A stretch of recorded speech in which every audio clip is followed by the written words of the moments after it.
Josué e o sol parado. O povo de Israel havia atravessado o rio Jordão em meio a um milagre inesquecível. As águas se abriram, e a Arca da Aliança avançou à frente do povo, conduzindo-os para dentro da terra prometida. Jericó havia caído diante deles com muralhas que ruíram pelo poder de Deus. Ai fora conquistada depois de correções e arrependimento. Em cada passo, o Senhor mostrava que estava com Josué, assim como estivera com Moisés. No entanto, a jornada para conquistar a terra de Canaã não seria sem desafios. Os reis e povos da região observavam os feitos de Israel com temor e inquietação. A notícia das vitórias se espalhava e muitos começavam a se unir contra os hebreus. Entre esses povos estavam os gibeonitas, habitantes de uma cidade importante, conhecida por seus guerreiros valentes e por sua posição estratégica. Os gibeonitas temeram profundamente quando souberam que Jericó e Ai haviam sido destruídas. Sabiam que, se enfrentassem Israel em batalha, seriam derrotados. Então decidiram usar astúcia. Enviaram homens disfarçados como viajantes de terras distantes, levando roupas gastas, sandálias velhas e sacos de pão ressecados. Aproximaram-se de Josué e dos líderes de Israel com uma proposta de aliança. Com palavras humildes, disseram ter vindo de muito longe, pedindo apenas um tratado de paz. Josué e os príncipes de Israel observaram seus pertences, o pão endurecido e as vestes desgastadas, e acreditaram em sua história. Não consultaram ao Senhor, mas fizeram aliança com eles, jurando pelo nome de Deus que não os destruiriam.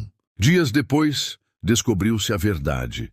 Os gibeonitas não eram viajantes de terras distantes, mas vizinhos, habitantes de uma cidade poderosa dentro de Canaã. O povo murmurou contra os líderes por terem sido enganados. Mas como o juramento havia sido feito em nome do Senhor, Josué manteve a palavra dada. Decidiu não destruí-los, mas destinou-os a servirem como rachadores de lenha e carregadores de água para a casa de Deus. Essa aliança despertou fúria em outros povos. Quando Adoni-Zedeque, rei de Jerusalém, soube que Gibeão havia feito paz com Israel, ficou alarmado. Gibeão era uma grande cidade, mais forte que Ai, e seus homens eram valentes. Se eles haviam se rendido, isso significava que Israel ganhava cada vez mais força. Temendo perder domínio sobre a região, Adoni-Zedeque enviou mensagens a outros 4 reis amorreus: o rei de Hebron, o rei de Jarmute, o rei de Laquis e o rei de Eglon. Esses 5 reis formaram uma aliança contra Gibeão. Reuniram seus exércitos e marcharam juntos, cercando a cidade para destruí-la. O ataque foi rápido e feroz, e os gibeonitas, aterrorizados, enviaram mensageiros a Josué em Gilgal. Suas palavras eram cheias de desespero. Não abandone seus servos, venha depressa, salve-nos e ajude-nos, pois todos os reis dos amorreus se ajuntaram contra nós. Josué não hesitou. Embora tivesse sido enganado pela astúcia deles, a aliança feita em nome do Senhor precisava ser honrada. Ele reuniu seus guerreiros, os homens mais valentes de Israel, e partiu de Gilgal para socorrer Gibeão. Enquanto avançava, Deus lhe falou palavras que fortaleceram seu coração. Não tenha medo deles, pois eu os entreguei em suas mãos. Nenhum deles poderá resistir a você. Animado pela promessa, Josué conduziu seu exército em marcha noturna. O caminho era longo e difícil, mas eles avançaram com coragem. Ao amanhecer, surpreenderam os inimigos em plena batalha. O Senhor confundiu os exércitos dos 5 reis diante de Israel, e os israelitas os derrotaram em Gibeão. A batalha se espalhou pela subida de Bet-Horon e se estendeu até Azeca e Maquedá. Enquanto os inimigos fugiam em desordem, algo extraordinário aconteceu. Do céu, o Senhor lançou enormes pedras de granizo sobre eles. O impacto foi devastador, e mais inimigos morreram pelas pedras do que pela espada de Israel. Era como se a própria criação estivesse lutando ao lado do povo escolhido, mostrando que a vitória não vinha da força humana, mas da mão do Deus vivo. Mas o dia avançava, e Josué percebeu que se o sol se pusesse, os inimigos poderiam escapar e se reorganizar. O coração dele estava inflamado de fé e ousadia. Diante de todo Israel, ele levantou sua voz e fez uma oração que ecoou nos céus. Sol, detenha-se sobre Gibeão, e você, lua, no vale de Aijalon. E o impossível aconteceu. O sol se deteve, a lua parou, e o dia prolongou-se até que a vitória fosse completa. Nunca antes e nunca depois houve um dia como aquele em que o Senhor atendeu à voz de um homem de forma tão grandiosa. O próprio Criador sustentou o tempo para que seu povo vencesse. O exército de Israel continuou a batalha e os inimigos foram derrotados de maneira esmagadora. Os 5 reis, vendo a derrota iminente, fugiram e se esconderam numa caverna em Maquedá. Josué recebeu a notícia de que estavam encurralados e ordenou que a entrada da caverna fosse fechada com grandes pedras, mantendo homens de guarda ali. Enquanto isso, o exército continuava a perseguir os inimigos, sem deixar que ninguém escapasse.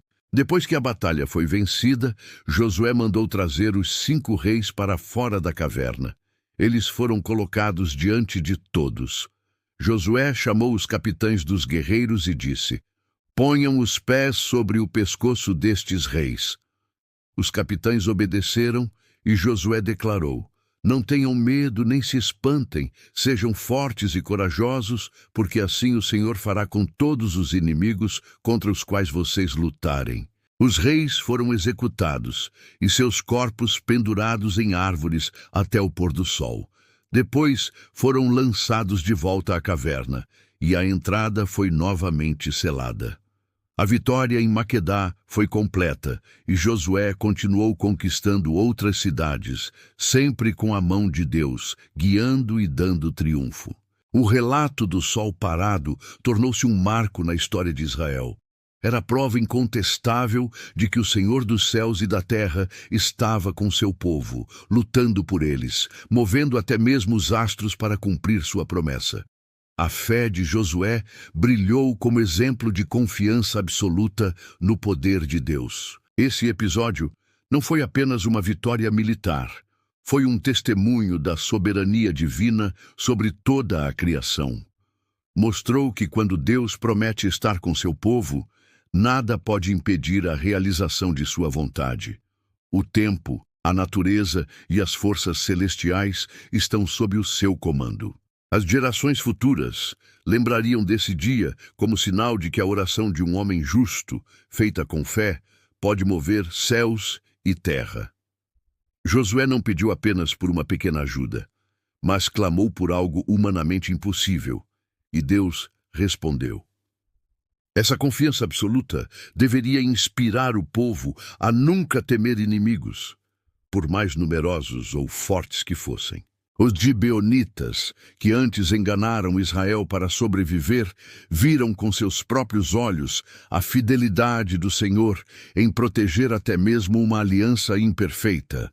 Aprenderam que o Deus de Israel é justo e poderoso e que estar sob sua proteção é a única verdadeira segurança.